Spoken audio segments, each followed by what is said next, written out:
I found out in July 2011 after a big argument with my ex-partner, and I had also gone into the hospital for self-harm. And I was complaining of stomach pains, and I didn't know why I was sore or anything like that. And the lady asked me to do urines, and she came back and said, congratulations, you're pregnant.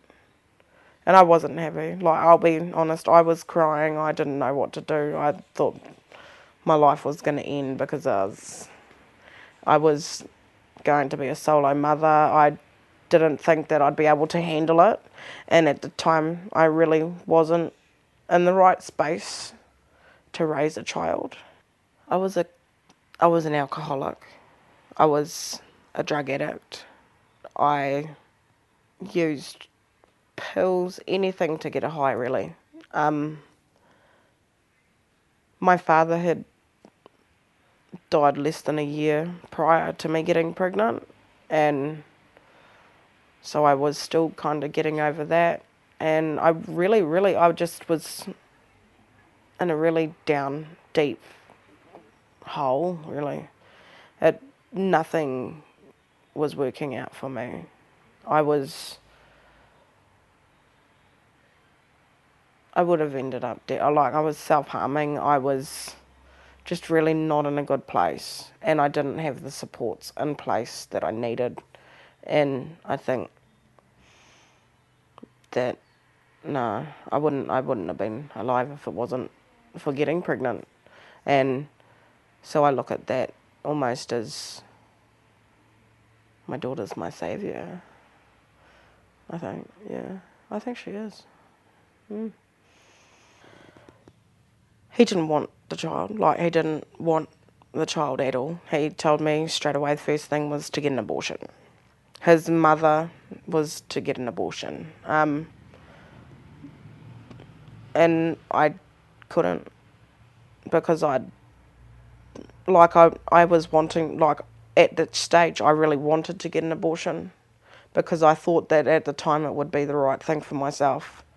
And my auntie came up to the hospital with a little silicone baby that I didn't know that they were doing the roadside thing in Hastings Hospital, and it was like a 12-week unborn child kind of looking thing, and to see that it had eyelashes, like eyelids and fingers and stuff like that it changed my mind completely, and I couldn't go through with it.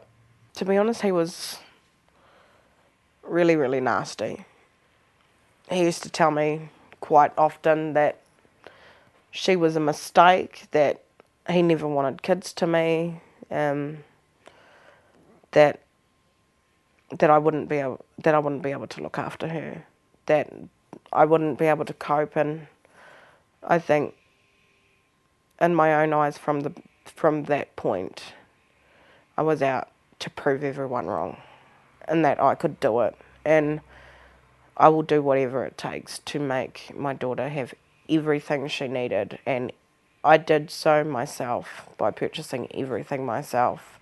I pretty much prepared for her by myself and got myself ready for her arrival. Just after I'd had my daughter, the week I had my daughter, I think it was probably a week after, and she was still in Skiboo, I was sitting out the front of the hospital having a smoke, and I saw all the signs of do not abort and all that kind of stuff, and I'm alive, all the little things that James, I think, had with him. And I turned around and I said, so it's you were the ones with the silicone babies?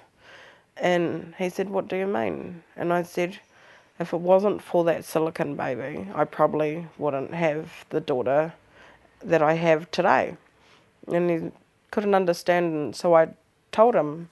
And he's been pretty much in his whole family has been, and they really love Rosalia, pretty much like she's a part of their family, because to see someone that could have done that, but just that one thing can change their whole perspective on everything and can change someone's whole life.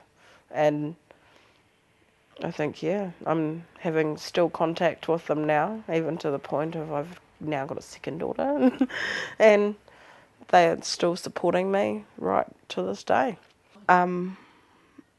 The last time I self-harmed was when I found out I was pregnant with Rosalia. They were the deepest scars or cuts that I'd ever done, to the point that 3 of them needed stitches. I haven't since cut myself since then. And I think in my own eyes it's because, I think in my own eyes it's because now I see that I have a purpose to live. And my purpose is to look after my girls and raise them to be the lawyers and the doctors that I want them to be, and not end up like me. You know, I want better for them than what I had. And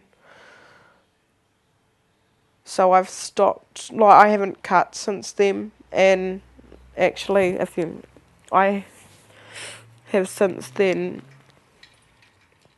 sorry about this, got 2 flowers over my scars.